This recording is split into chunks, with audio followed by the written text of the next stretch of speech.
Good evening, everyone, and welcome to our Litchit lecture on the psychology of winning. I'm sure this would have been lovely in the theatre, but looking at the weather outside, we may be better off actually sat where we are at home. But I'm absolutely delighted to introduce to you Stewart Cotterill. I'm sure you've seen his title. It's a very, very long title. If I could just say, he is from the AECC University College. He's got very important roles there, clearly. And I'm absolutely delighted to welcome him back to the lecture series. So Stewart, I'm going to hand over to you. Stewart's going to talk probably for about 30-40 minutes. When he's finished, there will be an opportunity for questions. And if I could encourage you to put those questions in the chat line, and then I'll select the questions and put those to Stewart, if that's all right. But Stewart, you're very welcome. And over to you, sir. Fantastic. Right, I'll just share my screen. There we go. Just all right, just wait for that to load. Just 1 second. Hopefully the rain won't affect the technology. There we go. Right. Hopefully everyone can see my slides on screen. Very happy to be talking about something which is a passion of mine, which obviously is psychology, and particularly around psychology of winning and being successful. So that's what I'm going to look to do over the next 35 to 40 minutes, and as Andrew says, then be available for some questions afterwards. So feel free to pop any questions that you might have in the chat function as we go along, and then also we can pick those up at the end and look to answer those questions. Right, so very quickly, who am I? Well, I'm a psychologist, particularly focusing on sport and performance in terms of where I work.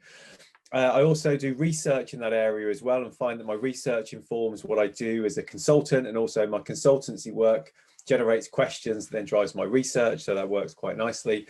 And I also teach a bit at AECC University College as well, so it's really my passion. And I've been fortunate enough to work as a sport and performance psychologist for, the numbers keep going up, but it's around about 23 years, I think, give or take. So I've been very fortunate to be able to make a career. So this is some of the organisations and teams that I work with. You can see I've worked quite a lot in sport, but more recently been doing a lot of work with the Royal Navy. I've worked in business as well, also in health, as well as sport, and also increasingly in other performance settings such as medicine. I've started doing work in terms of performing arts as well, and most recently started working in esports, which has been very interesting in terms of applying the same principles for how to be successful.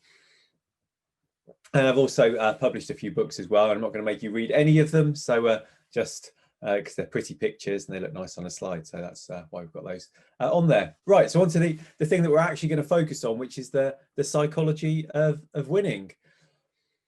And I suppose one point of clarification at the start is that if we're talking about winning, we're really talking about success. That's kind of what we mean. We're talking about the psychology of success.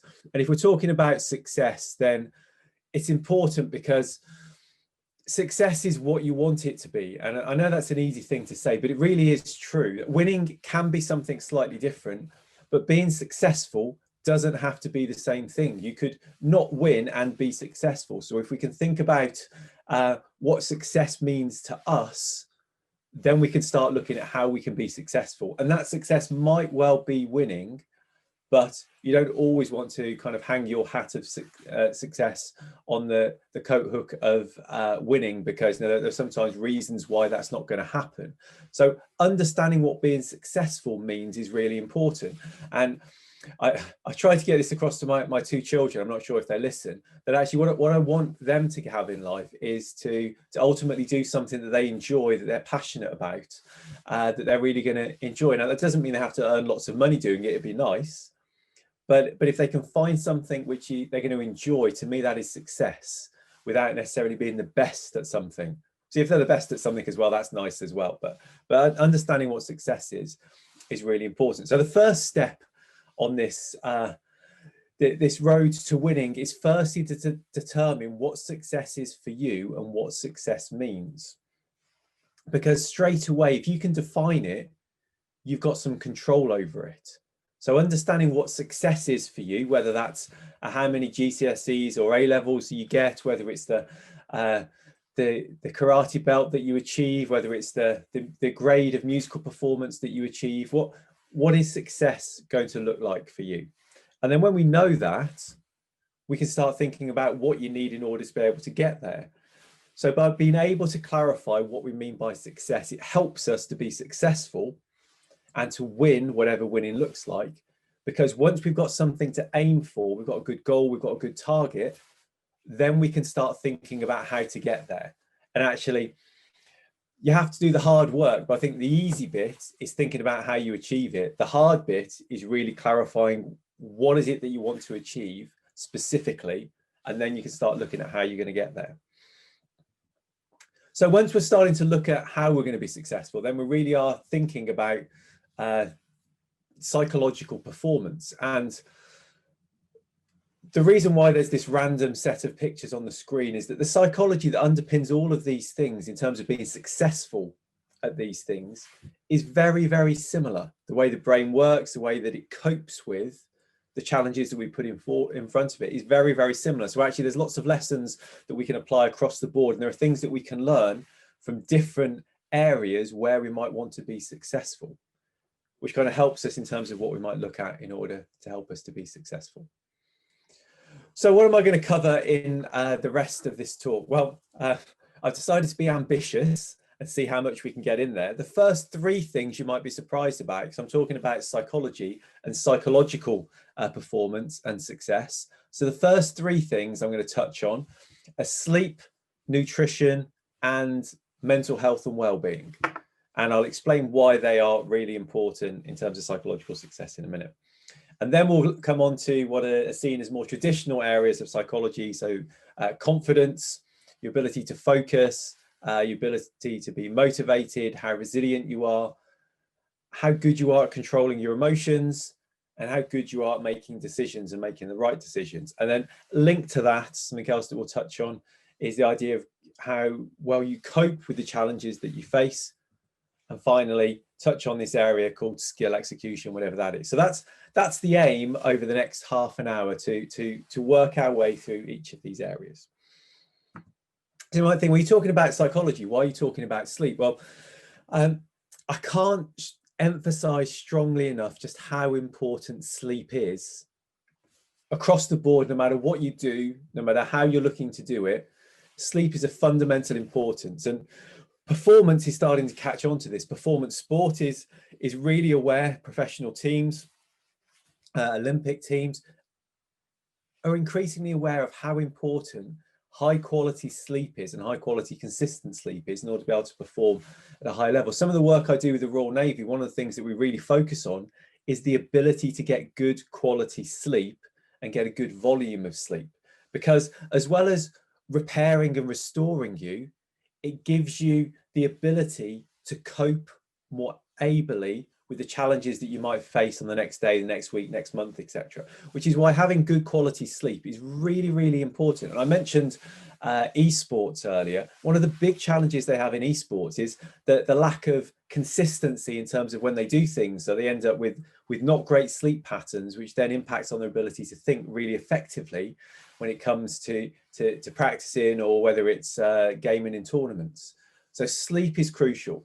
And the picture that's on screen there is not just there for effect. It really outlines what sleep is. So we don't go to sleep and have this 8 hour block of sleep.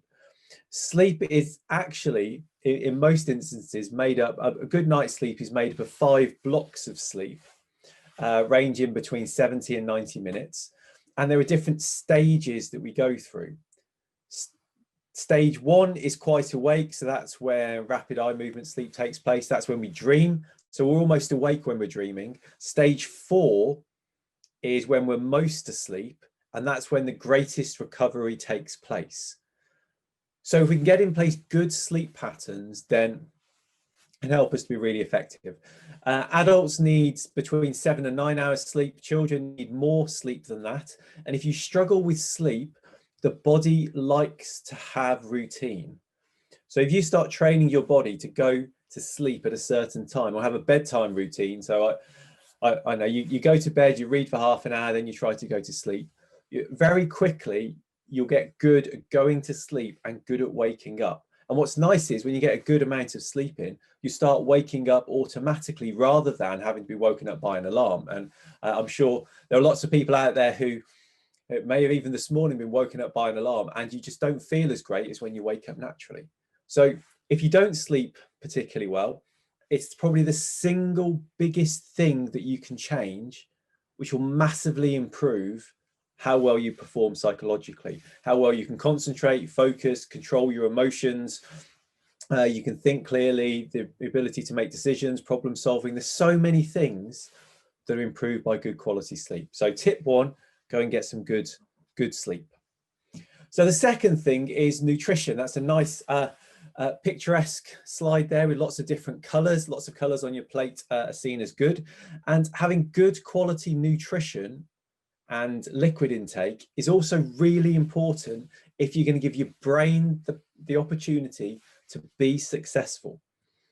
So why is that important? Well, if you get a little bit dehydrated, and 2% is a level at which you're not really going to feel thirsty. So when you feel thirsty, it's more than this.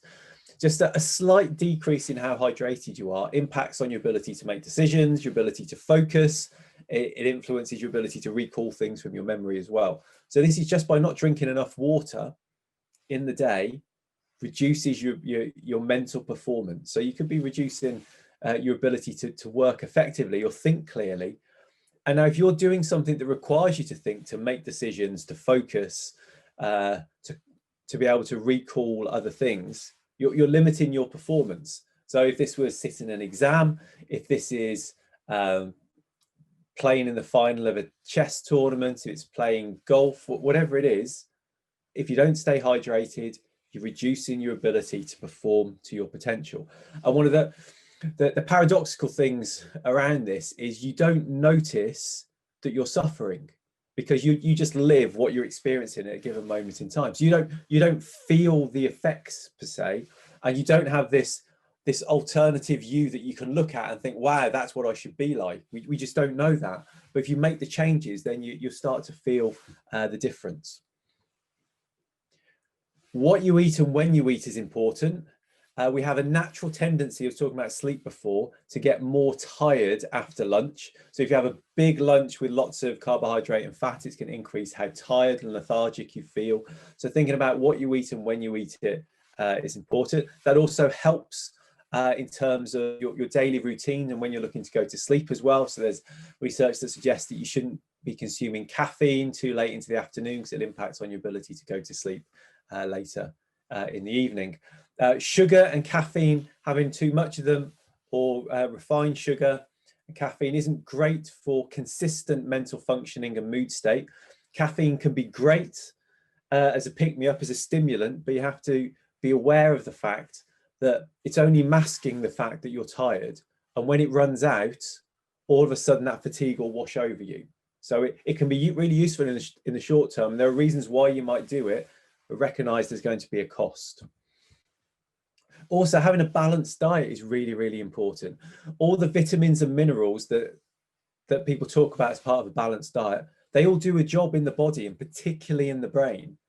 So if you're not getting good vitamin and mineral content, again, you're impacting upon, for children, brain development, but for adults, brain functioning. So I'm not necessarily saying that you need to go out and massively change your diet, but if you do feel that you don't have a balanced diet, then having something like multivitamin and mineral supplements, tablets, could be a way to do that, to ensure you're getting that balance in terms of what's going into the brain. Also, too much of some vitamins and minerals can be problematic as well. So too much iron can lead to tiredness, headaches, and feelings of being a bit weightless as well. So making sure we get that balance is really important in terms of what we eat, what we drink, when we eat it, and when we drink it. So the third of those kind of big areas at the start that I mentioned is this idea of mental health and well-being. This has received increasing focus in recent years, understandably, and the World Health Organization have identified that depression and depressive conditions are going to be the single biggest health challenge facing the population globally by 2030. So the mental ill health seems to be an increasing challenge to the population. So if we can ensure mental health and good mental well-being, it gives you a much better shot at being successful. So this is I quite like this. This is the definition from the World Health Organization of what mental health is, because mental health quite often, the phrasing around it has a negative connotation, but it's a state of well-being, which is a good start, where every individual realizes his or her potential. That sounds a bit like winning to me, can cope with the normal stresses of life, or whatever normal is right now, and can work productively and fruitfully and can make a contribution to his or her community. So this is what we mean when we talk about mental health. And I think that's really important, because quite often people think about mental health as being this static state. Okay, I'm not ill, so I'm mentally healthy. So we have this idea, and then things happen which mean that mental health suffers, and then we either over time or with support and help kind of get back up to normal. We might suffer something else, recognizing that this year 1 in 4 people will experience some kind of mental health challenge. This is part of our daily lives, but this isn't the whole story, because you can increase how mentally healthy you are. There are things that you can do just because you're not mentally ill, you're not experiencing a mental illness or a challenge. It doesn't mean that you're as healthy as you could be. So you could do things which will increase how mentally healthy you are. And the reason why that's important, the more mentally healthy you are, the greater your ability to cope with the challenges that get thrown at you. So if we're thinking about winning or being successful, the more you look after your mental health, the more you engage in self-care, spend a bit of time ensuring that you're healthy and that other people around you are healthy, the greater your potential to be successful. So what kind of things should you be looking to do? Well, develop happier moods, and all of the things I'm going to mention here, these are all possible. It's not to say they're all necessarily easy all of the time, but we can become happier and we can have more happier or positive moods more of the time. We can increase our self-esteem, which is how you feel about yourself, which again is really good in terms of how you view yourself. Reducing stress levels is something we should all look to do, particularly in what's been challenging times recently. Take time to have fun and enjoy yourself. And when life gets busy, it's sometimes difficult to remember that. But sometimes working harder isn't the answer. Getting good quality in what you do, but making sure you take those breaks to enjoy yourself and have fun also is really important to being successful. Good quality sleep, I've already mentioned that. Good nutrition, we've mentioned that as well. Be fit and active, that's a really important building block for good mental health and good well-being for a whole range of reasons, which I haven't got time to talk about now. Be social, engage with other people. It's good for our mental health. People that you know, people that you enjoy, people that you love. Taking the time is really important. And particularly now with the challenges that we face, finding ways to do that is really important to ensure we stay mentally healthy. Talk about how you feel. It's really important. There's been a big push in some of the performance environments I've worked in the military, in elite male sport in particular, to get this to happen, because it's historically been something that's been shied away from. But it can help if people talk and share problems and challenges. It can help stop them from becoming bigger things a little bit further down the line. So being able to talk is really important. And the final one that I'll mention on this is be optimistic. There's loads of research out there for how being optimistic is going to benefit you in lots of different ways, from how mentally healthy you are, to how resilient you are, to how happy you are in your life. And you can choose to be more optimistic, and you can develop the ability to be more optimistic as well. So all of these three things, if you can enhance the quality of your sleep, if you can eat and drink well, balanced diet, I'm not saying you need to be a saint, but having a balanced diet, and you look after your mental health as much as possible. There's always things that happen, unexpected things that we can't legislate for. But if you can do those three things, we haven't started talking about the psychological stuff yet, but you've massively increased the likelihood that you're going to be successful and you're going to win at whatever it is you want to win at. So do those three things. It gives you a fantastic starting point from which to try and be successful. So assuming we've done all of those things, what else can we do that's going to help us to be successful? Well, the next area on my list was confidence. Confidence is crucial if you're going to win, really. It's not that often that unconfident people end up being the winners or the most successful. It does happen, but if you don't believe in yourself and don't believe that you can be successful, it ends up being self-limiting. You end up restricting what you think you can do or limit your ambition of what you think you can achieve if you don't have the confidence. Now, just to clarify, this is psychologist language, but it's important. So we talk about two things: self-efficacy and confidence. Now, confidence is seen as like a personality trait. So you have people who are confident, who they walk into a room, they're quite happy to go and talk to everyone, they'll embrace the room, they're confident people. And that's nice, but that's not what I'm talking about. What I'm talking about is what psychologists refer to as self-efficacy, which is your confidence in your ability to do the thing that you need to be able to do. So you don't need to be overly confident in almost anything else that you do, but that thing that you're trying to be successful in, that's what you need to be confident in, and confident in your ability to do it. And if you're part of a team or a group or an ensemble, then your confidence in the group's ability to do what needs to be done.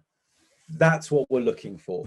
And in performance terms, we talk about robust confidence. Now, what we mean by robust confidence is being confident most of the time. So if that squiggly line is our confidence, then you can see that how confident you are goes up and goes down over time. And that's usually just down to how well things have been going. If you've been winning or you've been successful or things have been going well, you're more confident. If things haven't been going well, then you're less confident. But what we want to be able to do is have this robust, resilient confidence where no matter what happens, you're confident that you can go out there and perform well.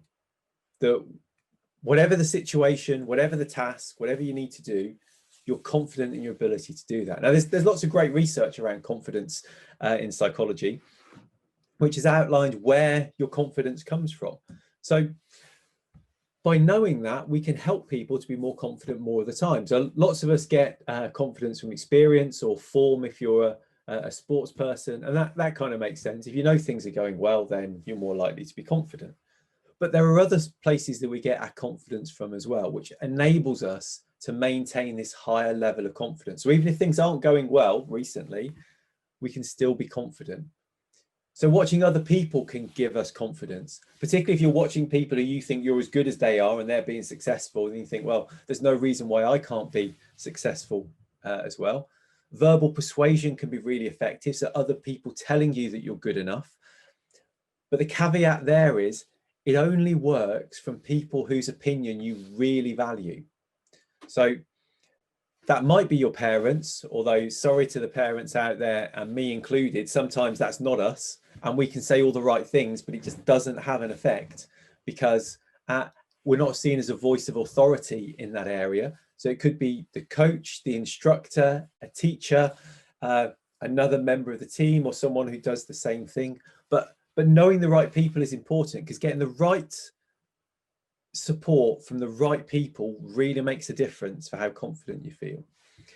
How you feel can be important. Do you feel ready? And part of that can link to how we interpret feelings. There's actually very little difference physically in how we experience a broad range of emotions. We've got the classic one is people feeling anxious or stressed prior to trying to do something feels exactly the same as being excited. It's just the way that we interpret that that's different. So we can change that around, so we can get people to see that as being excited rather than being stressed before they do something. You can also see yourself doing something as well. You can picture yourself being successful. There's some great research that shows that if you picture yourself being successful, you're pre-programming your brain and your body to do whatever it is that you've just seen yourself doing. So make sure that you you see yourself doing it well. As a slight aside, there's also research that shows that even seeing yourself doing it can help with learning as well, even if you can't physically do it, which works really well for people who are injured, who can't practice at that time. So there's real power to the imagination, what you can create in your mind. And the most effective programs of improving confidence look to have a combination of all of those things. So it doesn't matter if that person whose opinion you value is not there, because there are other places that you're getting confidence. Or it doesn't matter if things haven't been going well in the last week or 2 weeks, because we've got these other things as well. So we can build really confident people, which is crucial if you're going to be success and if you're in a competition, being able to win. So the next there is your ability to focus. Now, I like this picture. Well, it's quite a nostalgic picture, isn't it? So many people so close together. We're not going to be there for a while. But what's nice here is this golfer just has to hit that golf ball down the fairway. They've done it loads of times, but usually they don't have all of these people there and all of these people talking and making noises and shouting things. And depending upon how respectful the crowd is, so in America, they're generally less respectful, so you generally get more things shouted out. It can make it more difficult to concentrate or to focus. And what we want people to do is to focus on what they should do and not what not to do. And this is a really important psychological point, because quite often we tell people, don't do that. Make sure you don't do this. Don't think that. But the way the brain works, we make it really difficult to not do those things, because the brain is searching for those things, and it makes it more likely that you're actually going to do it. So the golf example, don't hit the ball in the water. You've just increased the likelihood that someone is going to hit the ball in the water. So instead of telling people what not to do, tell them what to do. So instead of don't hit the ball in the water, hit the ball down the middle of the fairway. Instead of don't panic, stay relaxed.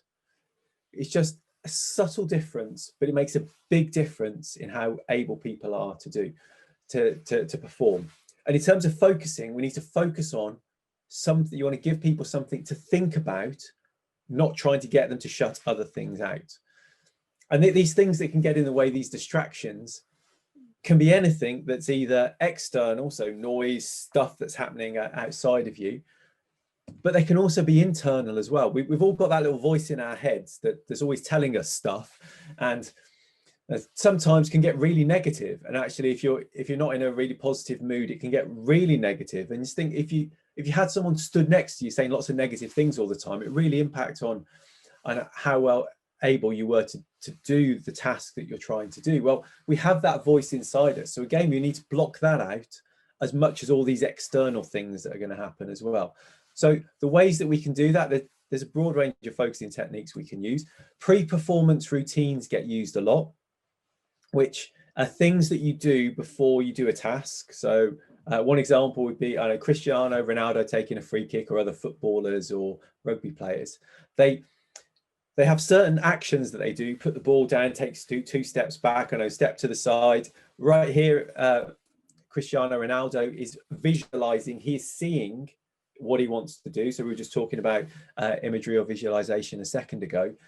He then executes the skill, but by occupying his mind, he doesn't have to think about the mechanics of the skill, because that's not really particularly good, and we'll talk about that later. He also doesn't focus on the situation. He just does his routine of what he should do, which enables him to be successful. Other things that you can do: setting goals or targets, know what you're focusing on, helps in terms of giving you something to focus on. And if all else fails, singing a song in your head occupies your mind. It stops you from being distracted.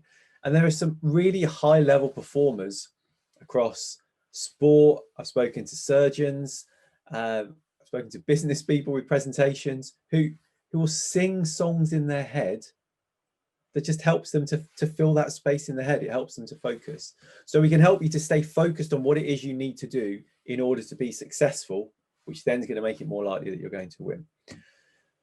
And we don't want to focus on the mechanics of what you're trying to do, because when you're really good at something, it becomes, we say it becomes automatic. You don't have to think about it, which is great. It means that you can think about other things. So I know in team sports, for example, when you've got the skills, you can think about tactics and what's happening in the game. before you reach that automatic stage, you can't do that. But at the same time, it frees up your mind that you can think about stuff. And quite often we think, when we're under pressure, I'll just think about the skill. But by thinking about something which is automatic, we mess up the timings and the skill falls apart.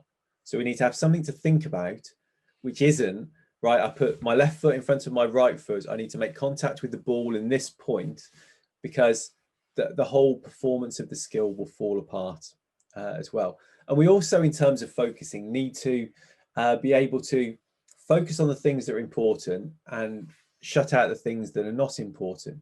And there's a great theory from the 1950s called cue utilization theory. So all those pluses on the screen, that's all information that's important to be able to perform a task. And the minuses are the things that are irrelevant and kind of get in the way. And what we want is to narrow our attention, our focus, to a point where we've got all of the pluses, all the information that we need is there, but anything which is irrelevant, we're shutting out. So that's what we're trying to achieve. But also, if we get too worked up, if we get too emotional, our ability to focus gets narrowed even further, and we start missing important bits of information as well. So being able to get into the right mindset for the task you need to do is really important. For a rugby player or a boxer, that's going to be different to a gymnast, to a chess player, to a clarinet player, to a surgeon under pressure. That how the mind needs to be, how switched on you need to be is different, but you need to find the right level for what you do to ensure that you've got all the information that you need and you're shutting out all the information that's irrelevant. Okay, so the next area then, motivation. Lots of people always tell me they're fantastically motivated, they're really driven, they want to achieve whatever it is they want to do. I don't like the saying anything over 100%, because obviously mathematically it's not possible, but obviously I appreciate it represents people being really committed, but it's easy to say, I'll give you 150%, but what does 100% actually look like? What does being motivated look like? So to me, motivated to be a fantastic, let's use esports as an example, and a fantastic esports player, to me, involves getting good quality sleep, having good exercise, having good nutrition habits, because all of those things are fundamentally important, but they're the things that won't be cited by the professional players that I work with as being the really important things. I'm really motivated. I'll do 100 hours of practice a day if I could, but that's not always what being motivated looks like. Being motivated sometimes is making sure you take a break. It's having a day off, because looking across the week, the month, the year, it's that downtime that's really going to help you. Most of the learning, most of the changes that take place in the brain when we learn stuff, that happens when we're asleep. There's good evidence to suggest that after you've learned something, you should have a sleep, which is where you'd really reinforce the learning. Realistically, we can't do that a lot of the time, but understanding what 100% looks like is important. And set goals and targets. I'm sure you've all come across SMART goals or smarter goals, but really committed people that I find, they set their own targets for everything that they do. So you turn up to training, what do you want to achieve? What does success look like for you in this session on this day? Because then you can evaluate whether you've achieved that or not. You might have, well, we want to win a trophy, want to win the league. All those things are great. But it's those little steps, it's the things that you do today, the things that you do tomorrow. That's what's important. And that's what helps you to improve and move forward. The other thing that gets talked about in psychology is the idea of a goal-setting staircase. So you have your long-term goal, which might be, I don't know, I want to be a grade 9 pianist, for example. In order to get there, you need to achieve grade 1, then grade 2, then grade 3, then grade 4, then grade 5, and so on. So you can start looking at the long-term goal and the little steps that you take, which will enable you to get there, so you can break it down into something which is manageable. And this also links to the idea of your mindset. And I'm sure you've come across mindset before, Carol Dweck's work on fixed versus growth mindset. And this is really important as well. People with a fixed mindset think that talent is innate, is genetic, biological. And as a result, are less likely to work hard to improve because their view is you've got it or you haven't. People with a growth mindset view that the harder you work, the better you can get. And that's a great mindset to have, because it doesn't matter if you're the best in the world or you're average like everyone else, or you're below average in terms of what you're trying to achieve. If you've got that mindset, if I work hard, I can improve, you will improve and you'll get better. And that's the difference for people who go on to be really successful in what they do. Even if you're better than everyone else, you can still improve. You can still get better. So having that growth mindset is really, really important. Right, this is a picture of Steve Bruce. Newcastle lost again last night, I think, to Arsenal. So he's under a bit of pressure at the moment. So he needs to be resilient as a football manager. There's great research showing the likelihood for football managers of getting another job if they get sacked. The percentage isn't very high. There's a small number who do, but lots of managers get one job and that's it. So there's real pressure in that type of environment. So if you want to improve our resilience, well, firstly, understanding what resilience is important. So it's your ability to cope with stuff that happens. So the ability to cope with adversity, the challenges that you face. And just for clarity, adversity is negative stuff that impacts upon life. So negative life circumstances. And there used to be this view that talent needs trauma. And I've seen this a few times, this idea that people need to suffer, need to go through adversity to show that they're resilient. And the only thing that does is it shows other people that you're resilient. It doesn't necessarily help to improve how resilient you are. All it shows is that something's happened and you've come through it, which is great that you've come through it. But there's a whole period of time within the last 15 years where lots of development programs across different areas were trying to put people through adversity, through challenge and threatening situations to toughen them up, to make them more resilient. But actually, the most recent research has suggested that the way to be resilient is not that at all. The first thing is be optimistic. It helps because if you feel that there could be a positive outcome, then it means that you're better able to see a potential solution. So the other thing that's really important with resilience is having good problem solving skills and good creativity. Because if you're good at being creative and solving problems creatively, then whatever challenges get thrown at you, you've got the ability to find solutions to those challenges. Now, whether that's in the thing that you do, whether that's sport or something else, or whether it's in life, the more that you've developed these problem solving skills and the ability to be creative, then the more likely you are to be able to be resilient, which is why I think creativity is so important in whatever you do, because the ability to be creative and find new solutions to challenges that you might face is really going to help you to be able to cope with whatever life throws at you, because we're all going to experience challenges at some point in our life. Having good self-regulation skills is important. So if something happens, not falling apart is quite useful. So being able to control your emotions in particular, that's not saying be unemotional because that's unrealistic, but being able to do something about that, being able to moderate the emotions that you experience or the length of time that you experience those emotions. And also have a positive view of yourself. Now, we talked about this in relation to mental health, really important. And also have really good socially supportive environments. That's family, friends, work, school, all of those places. If they're positive and supportive, it helps us to cope with stuff more effectively. We can be more resilient, which also helps us to think about, if we take away some of that social support, why people might not be as resilient as they might have been before. It looks like I'm a Newcastle fan, but I'm not. This is a self-indulgent picture because I'm an Aston Villa fan. I always remember this one. Two Newcastle players fighting themselves on the pitch. Both got sent off, which was great for Aston Villa because they ended up winning against nine men. But the ability to control your emotions is really important.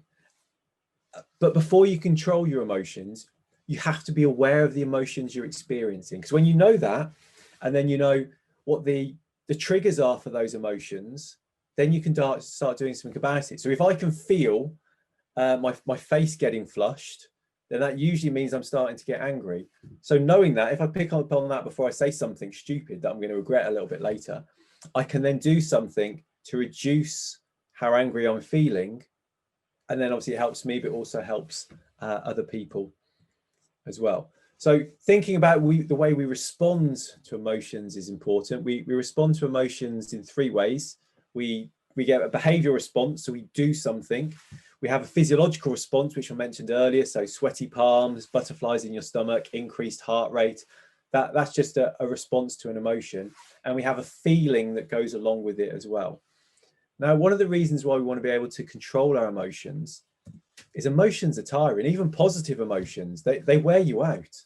So it's great experiencing emotions, but being able to have some control over them is really, really useful. And for any teenage we've got listening at the moment, your teenage years are a really emotional time as part of your life. You start to experience really intense emotions and emotions you haven't really experienced in the same way before.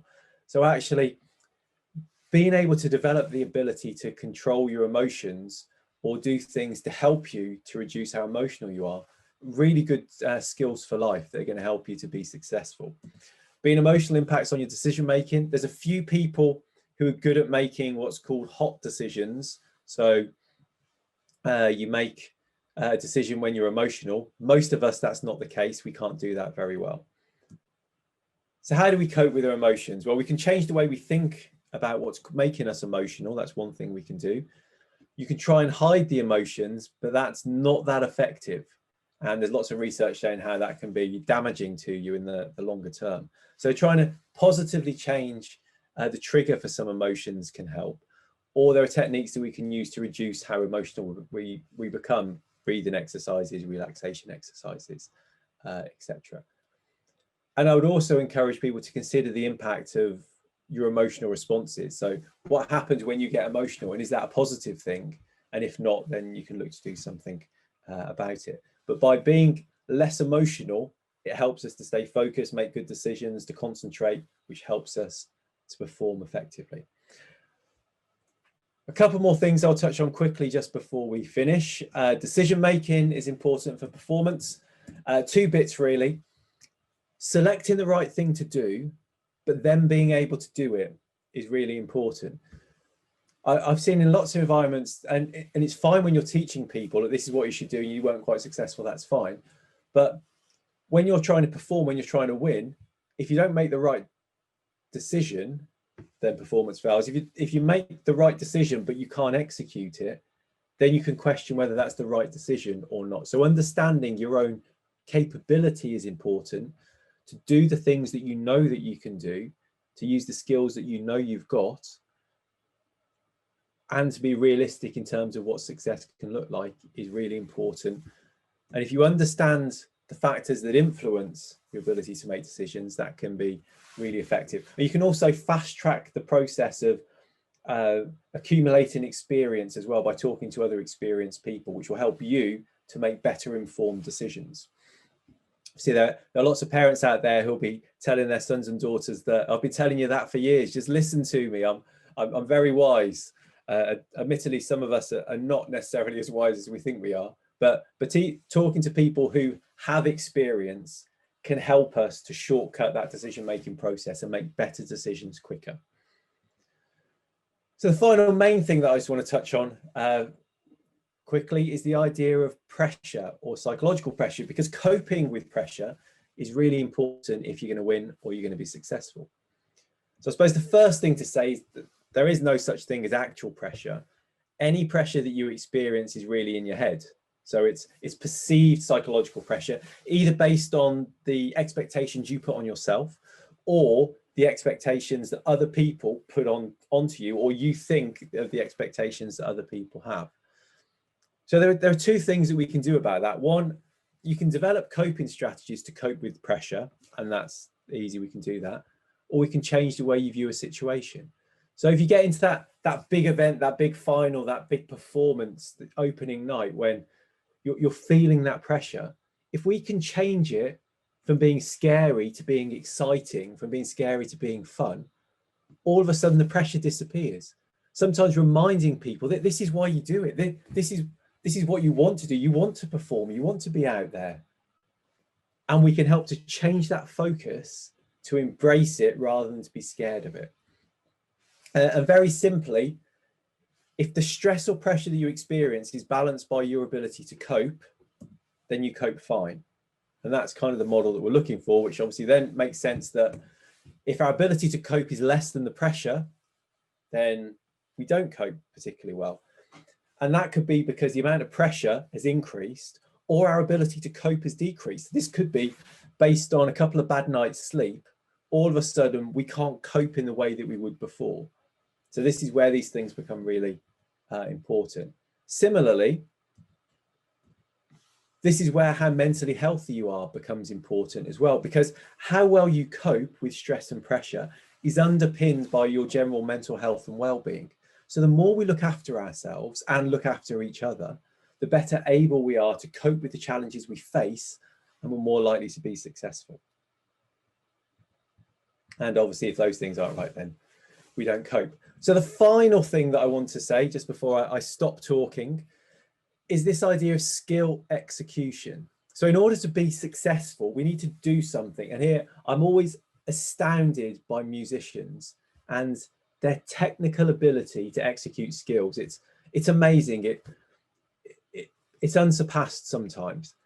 And it's a great example of this string quartet's a great example of how having ultimate control over what you do is what we should be looking for in terms of skill execution. And obviously in this situation, if they make a mistake, the audience will know it.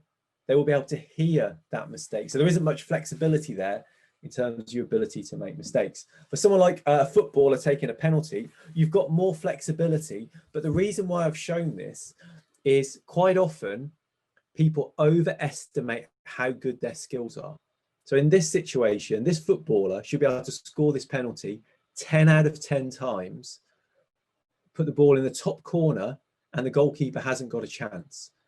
And the way they do that is through consistent practice and having good control.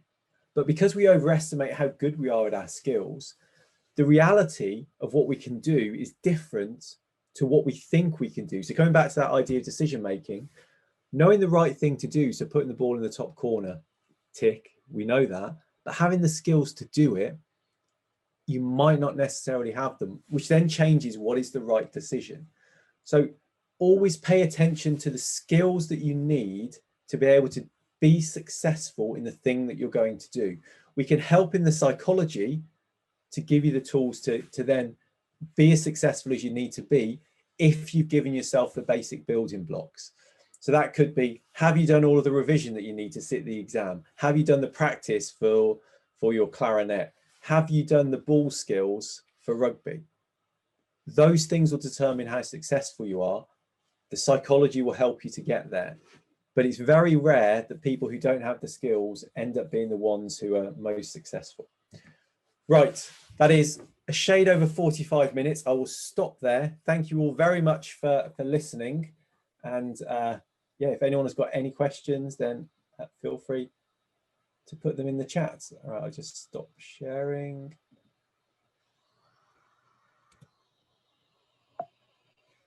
There we go. Stuart, thank you ever so much. That was so interesting. So many useful tips for our students and also for us as adults. Just to let everyone know, Stuart has very kindly agreed that this this lecture has been recorded, and we'll make sure that this is on the website tomorrow, because I'm sure there's a number of you who think, I wish my friend, or I wish so and so was listening to this, because it would be so useful. So we'll put it out there, and then you'll be able to share it with friends and others. So we've got a first question. How much professional sport is down to psychological factors? Yeah, good question, and it'll vary from sport to sport. But quite often sports will talk about golf, tennis, cricket. They'll always talk about it's a very psychological game, and that's true. once you've got the basic skills, because if you haven't got the skills, then whether you're more focused than someone else is not going to have that big an impact. But psychology is crucial across all sports, and your ability to perform psychologically is really important. In team sports, you've got a bit more support because there are other people there to help you. When you're doing an individual sport, you're isolated, so there's a lot more pressure on you. But across the board, psychology is crucial to being successful in all professional sports. And you get sports psychologists now working across the whole suite of professional sports because they recognize how important it is. Unfortunately, some of those people are not particularly well qualified, which then means what they do isn't particularly great. But you don't necessarily need a psychologist per se to help you to be successful, because there are great examples of people who found their own ways to navigate all of these challenges. And you find that those individuals are really successful as well. But being psychologically strong puts you in a really good position to be successful. Thanks, Stuart. Great question here from a parent, clearly. Do you have any tips for helping teenagers to control their emotions? Yeah. Well, I think there's two things there. One, in terms of controlling their emotions, is so anything which calms you down is good for emotions. So breathing exercises are really good. The old advice that's been around for years is good. Count to 10. It's a great idea. So what it's doing is it puts a gap between when you experience something and then when you choose to respond. So if you get someone to count to 10 before they say something, it reduces the impact of the emotion, and they're more likely to say something which is less emotional. So creating a gap there. But anything which is cathartic, rhythmic, relaxing. So breathing is great, just breathing in and breathing out, because it gives you an internal focus which helps take you away from whatever's caused the emotion. But it also, because it's rhythmic, it helps calm you down. So those things can help when someone is emotional. But what we really need to try to get to is to help people, the sons, daughters, or even adults, is to understand when you're getting emotional. That's the important thing. It's quite difficult when you're angry or frustrated or experience whatever an emotion is to do something about it there. But if you can start understanding when you're moving in that direction, then you can help to do something about it. So then thinking about, well, what happens when you get angry? I find I start doing this. Okay, right, so that's our trigger. So if you find yourself doing that, then we'll do some breathing exercises, and you can learn to then not get too emotional and control it a little bit. I mean that is the caveat that I said earlier. It's a really emotional time in our lives, particularly in your teenage years. There is so much that you're being exposed to, which is quite new, really, biologically, physiologically, that it is quite emotional. So if we can think about how we develop the ability to control our emotions is important, because it's a bit like sleep. We all do it, and as a result, we don't really think about how we do it, because we just do it, and we all experience emotions. But unless we deliberately try and develop techniques to control them, we don't develop the ability to control our emotions. So sometimes by just focusing on trying to do that helps. Stuart, you mentioned earlier penalties and the pressure that footballers put themselves under for that. Question here, and I know you're an Aston Villa supporter, so you'll have to just put this to one side. Why is Harry Kane so good at penalties but not at free kicks? Yeah, good. Oh, hang on a second. So I just turned my camera off. Good question. So with penalties, it's really easy to practice because it's a fixed target and a fixed distance from the goal. So actually, Harry Kane can practice those, and a lot of the time it's about beating the goalkeeper in terms of the way that he takes penalties, in a way that it isn't for a free kick, because a free kick is more about your technical ability. So really good free kick takers can put the ball in a certain place in the goal and are very good at doing that. Whereas with penalties, quite often it's about the interaction with the goalkeeper that becomes really important. So your ability to send the goalkeeper the wrong way and those things. So it's something that he has practiced a lot more in his career. So he's just better at that skill. He probably, if he wanted to put the work in, could get much better at free kicks. But there are other players in the team to do that. You want your centre forward to be brilliant within the the 18-yard box and fantastic from the penalty spot, which is what he is. Stuart, you mentioned a couple of books, particularly Carol Dweck's book on mindset. Are there any other books that you would recommend for young athletes, parents, coaches to develop resilience? That's a good question. Off the top of my head, I can't, but there's a great expert called Mustafa Sarkar, Saarkar, who he works at Nottingham Trent University, and resilience has been his career. So he's been driving the agenda. So obviously he does lots of research, but I'm pretty sure he's written a book as well. And his work is brilliant, evidence informed in terms of how to develop really effective environments in which people can develop their resilience. Stuart, I know you're not big into self-promotion, but we are getting the question. People are enjoying what you're saying. What books have you written? Because I think people would like to buy them. Okay, so there's a few. That the easiest one to read actually is probably this one, which is The Psychology of Performance. Now it's from a range of books called The Psychology of Everything. It's not overly long, and unlike lots of other books, it's not written for an academic audience. So it's designed for people to access the information. So it's probably the most useful read, looking at what things are and what we can do to improve it. A lot of the others are a bit more academic in terms of the research that they have in, which is fine as well. But I think that's probably the best book, and I think it's the cheapest as well, the most easily accessible. Okay, thanks. How do you feel when you hear a very successful athlete who has overcome adversity of one sort or another, telling the world that if they can do it, anyone can? Is this a help?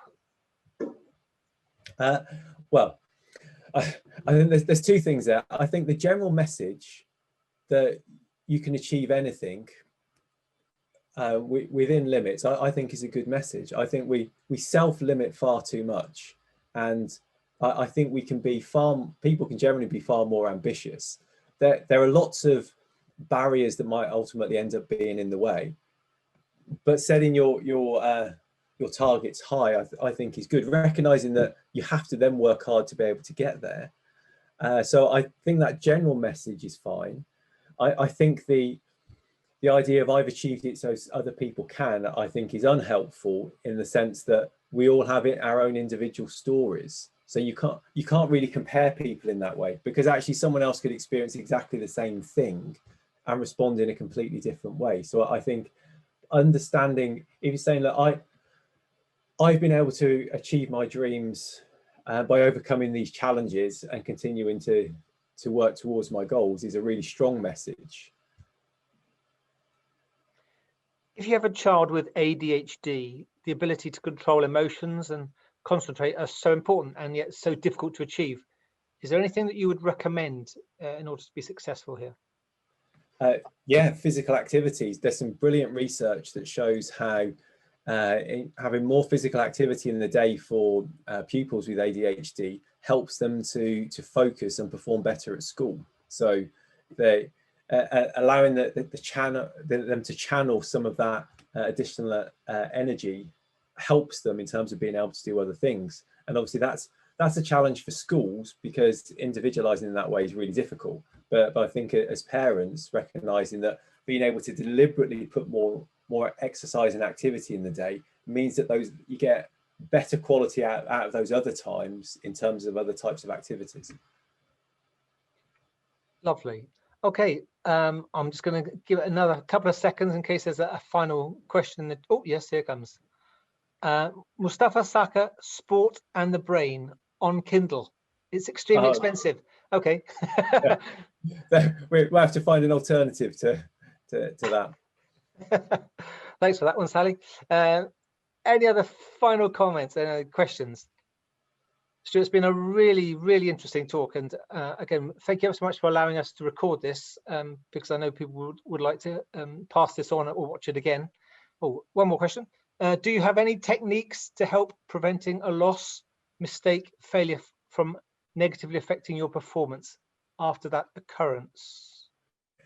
Yeah, and that comes back to the idea of focusing, because whenever you're doing something, you really want to be in the moment, so in the present. So you don't want to get ahead of yourself or be stuck in the past, because both of those things are not going to be helpful to performance. So what you work on, I mean, you can try and leave things behind generally, which takes a bit longer, but when you're performing, if you've got something else to think about, your brain's only got a limited capacity for the things you can think about at any one moment in time. So if I'm worrying about what's just happened, it stops me thinking about what I'm about to do. So that's not particularly good.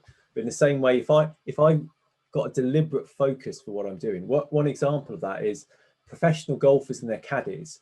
The caddies will talk to them about stuff which isn't golf in between the holes to occupy their minds. So they're getting a break from golf, but also they can't dwell on the past. They're not thinking about the future. And then when they get to the next hole, then the golfer will switch, their focus will change, and they'll think about what they need to be able to do. So deliberately giving yourself things to think about then enables you to stop those intrusive thoughts and that dwelling on the past from happening. So whether, and that can be something as simple as, I know I've worked with cricketers and we've worked on just saying watch the ball to yourself. It occupies your mind, which stops those other things from getting in there. So there are definitely techniques and strategies that you can use. Okay, Stuart, thank you ever so much. At this point, if we were in the theatre, there'd be a massive round of applause. Please just imagine that. I used visualizing it. Can you visualize it and hear it? We are all clapping ferociously at this point because we are extremely grateful for a really fascinating and thought-provoking lecture. So thank you very much. And for those of you who are in the virtual audience, on Tuesday, the 2nd of February, we have one more lecture. It's a very topical one. Didn't realize it was going to be this topical when we booked it up, but the topic is American politics and society after Trump. And on that happy note, everyone, we'll say good evening. Thank you ever so much. And hopefully see you on Tuesday, 2nd February. Thank you very much, Stuart.